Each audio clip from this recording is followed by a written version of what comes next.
दूसरी तरफ भगवान विष्णु के 18वें अवतार परम पूज्य भगवान मोदी जी चाइना के लिए रेड कार्पेट बिछा रहे हैं। भगवान अजीत डोभाल साहब कह रहे हैं कि साहब क्लियर एंड पॉजिटिव डायरेक्शन है, चाइना के साथ मिलकर आगे बढ़ेंगे हम। बहुत बढ़िया। आंकड़े आपके समक्ष पेश हैं। श्रीमंत, माफी चाहूंगा आपकी सेवा में। ये आंकड़े मेरे नहीं है, कॉमर्स मिनिस्ट्री का डेटा है ये।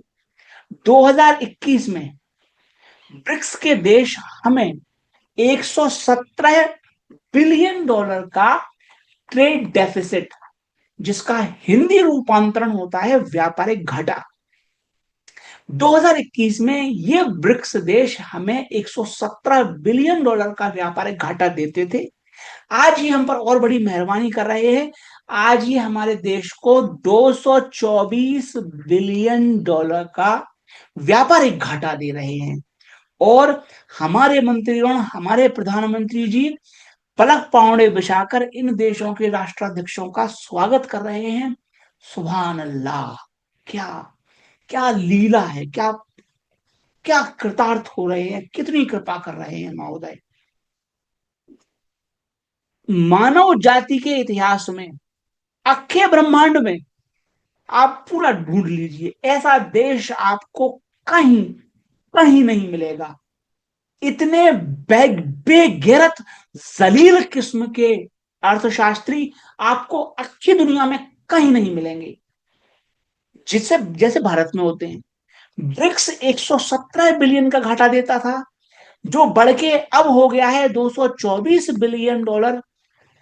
ब्रिक्स हमें लूट रहा है, ब्रिक्स हमें बर्बाद कर रहा है, दिन दहाड़े हमें लूट रहा है। और हम ब्रिक्स के साथ मिलकर अमेरिका की बर्बादी के सपने देख रहे हैं।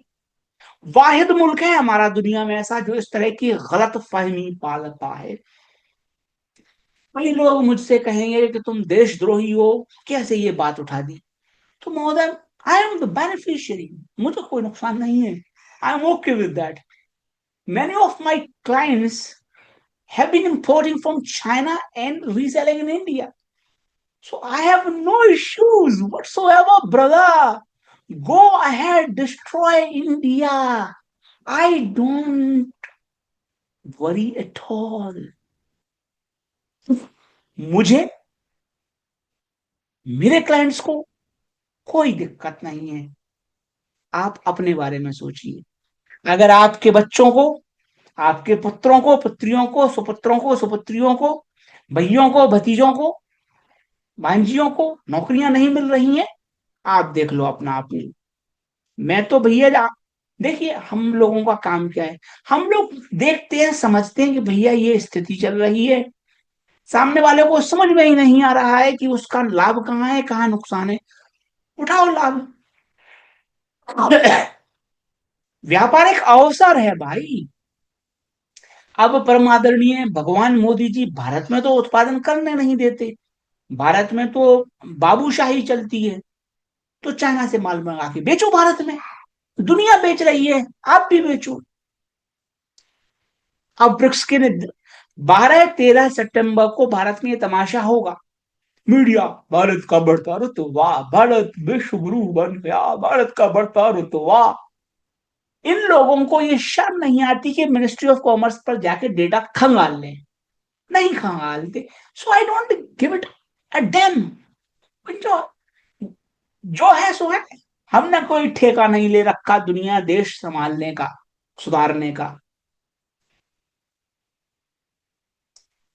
देखिए, मैं नहीं कह रहा हूं, माना कि बीजेपी के नेताओं की भाषा खराब होगी, माना कि बीजेपी के नेता बेईमान है, लेकिन क्या अफसरों की ये शब्दावली ठीक है? क्या अफसरशाही सही शब्दों का इस्तेमाल कर रही है? नोटंकी मत कर, एफआईआर ठोक दूंगा।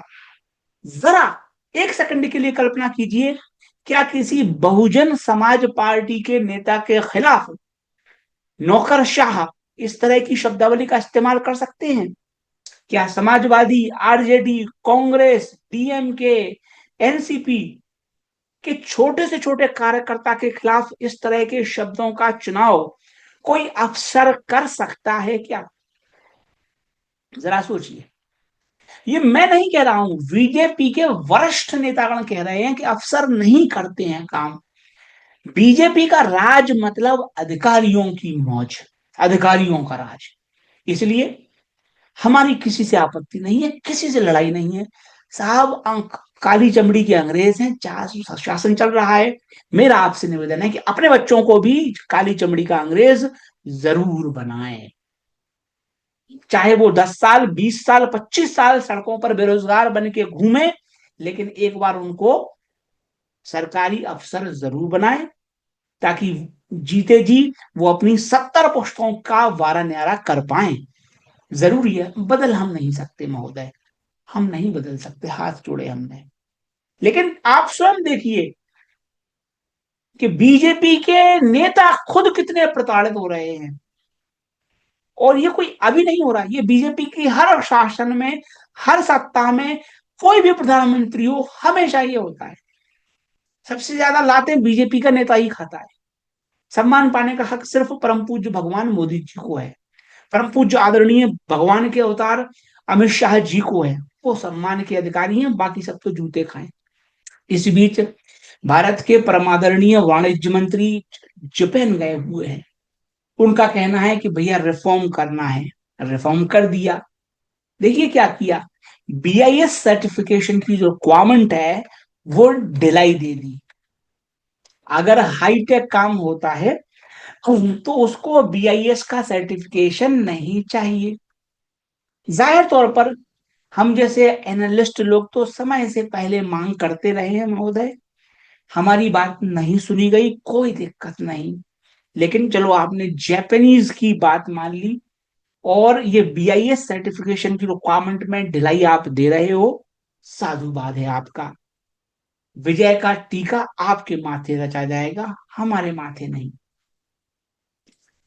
दूसरा, मेरा करवद्ध सविनय निवेदन है इनसे कि आप बीआईएस सर्टिफिकेशन की रिक्वायरमेंट से जापानीज लोगों को क्यों राहत दे रहे हो? क्या हम भारतीय इस राहत के काबिल नहीं हैं? हम भारतीयों का क्या गुनाह है? क्या हमने यही गलती कर दी कि हम भारत में पैदा हुए? क्या हमारा यही अपराध है कि हम भारत में धंधा कर रहे हैं? क्या हमारी गुस्ताखी यही है कि हम भारत में रहकर भारतीय लोगों को रोजगार देके भारत को आगे बढ़ाना चाहते हैं? अगर परम आदरणीय परम पूज्य भगवान मोदी जी ये समझते हैं कि साहब भारतीय लोगों को उनके पिछले कर्मों के, पाप कर्मों का सजा देना चाहिए, तो ठीक है, कोई दिक्कत नहीं है। लेकिन हम लोगों पर आप सर्टिफिकेशन की रिक्वायरमेंट्स की, रूल्स एंड रेगुलेशंस की गाज गिराएं, कोई दिक्कत नहीं। जापानीज लोगों पर कृपा कर रहे हो, बहुत अच्छा है।